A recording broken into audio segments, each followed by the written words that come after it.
Ama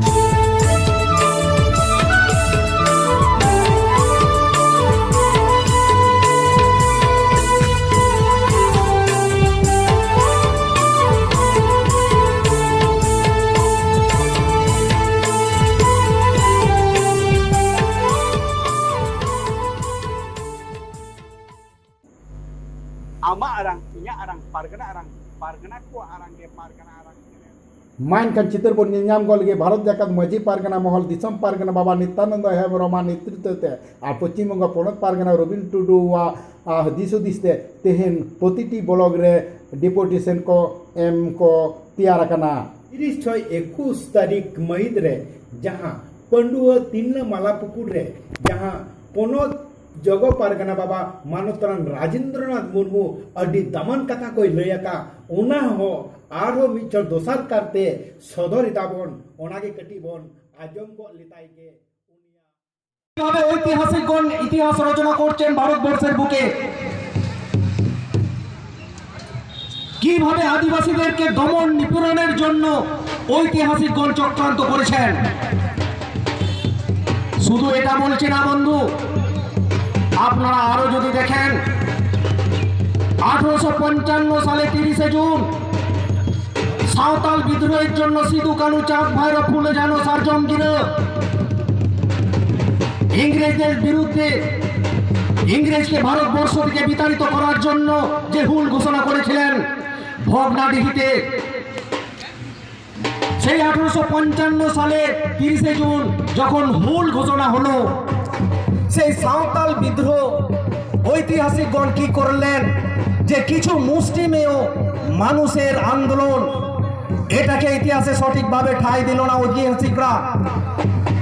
ঐতিহাসিকরা কি করলেন 1857 সালে মানে সাঁওতাল বিদ্রোহের পরে 1857 সালে যে সিপাহী বিদ্রোহ হলো, সেই সিপাহী বিদ্রোহ ঐতিহাসিকগণ মহাবিদ্রোহ রূপে এই ভারতবর্ষকে তুলে ধরলেন।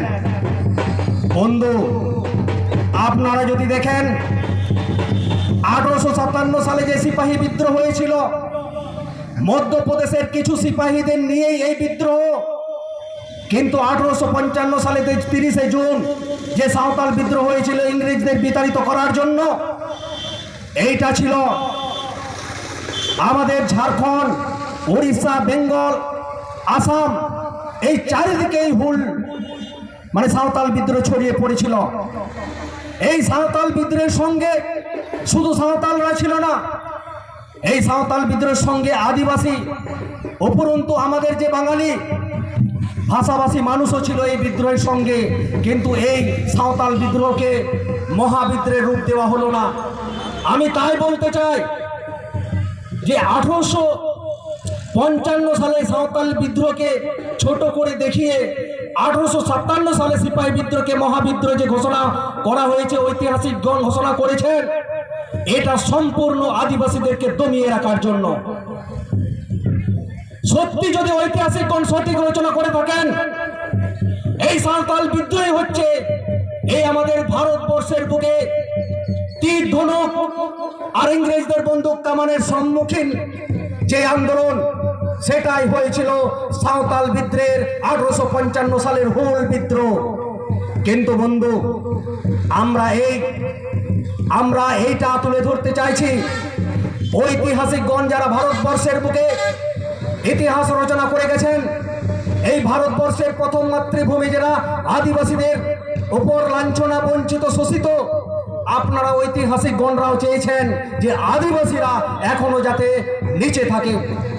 কিন্তু বর্তমান সরকার এবং কিছু কিছু ঐতিহাসিকরাও চেষ্টা করছেন যে আদিবাসীরা যে সঠিকভাবে ভারতবর্ষের ইতিহাস রচনা করার জন্য।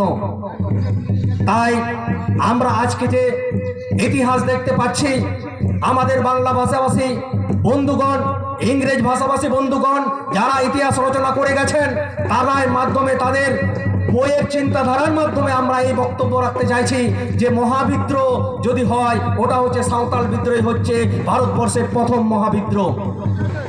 তাহলে এই যে আদিবাসীদেরকে দমিয়ে রাখার জন্য ইংরেজরা তো শোষণ করেছেন, জোরদার জমিদার মহাজনরাও শোষণ করেছেন।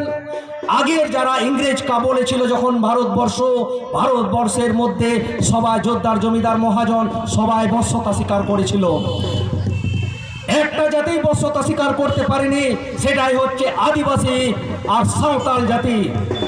আর ইংরেজদের মধ্যে যেটা বশ্যতা না স্বীকার করার জন্যই প্রথমে আদিবাসীরাই এই হুলের সিদ্ধান্ত নিয়েছিল যে ইংরেজরা ভারতবর্ষকে শোষণ করছে, ইংরেজরা ভারতবর্ষের মধ্যে যে লাঞ্ছিত বঞ্চিত অত্যাচার চালাচ্ছে, সেই অত্যাচারের একটাই রূপ হচ্ছে বিদ্রোহ, ওটাই হচ্ছে হুল বিদ্রোহ। তাই 1855 সালে 30শে জুন সাঁওতাল বিদ্রোহ করতে বাধ্য হলো। এই সাঁওতাল বিদ্রোহে আমাদের আজ অনেক মাঝি পারগানা নরনারী প্রাণ বিসর্জন দিয়েছেন। শুধু এটা নয়, তার মধ্যে সাঁওতাল বিদ্রোহ যখন ভুল ঘোষণা হলো তখন অনেক ইংরেজ সাহেব, অনেক জোরদার জমিদার মহাজনও মারা গিয়েছিলেন। তাই এই স্মরণ রাখার জন্য ভারত সরকারও করেছেন ঐতিহাসিক হুল দিবসকে স্মরণ রাখার জন্য বিভিন্নভাবে পালন হচ্ছেন।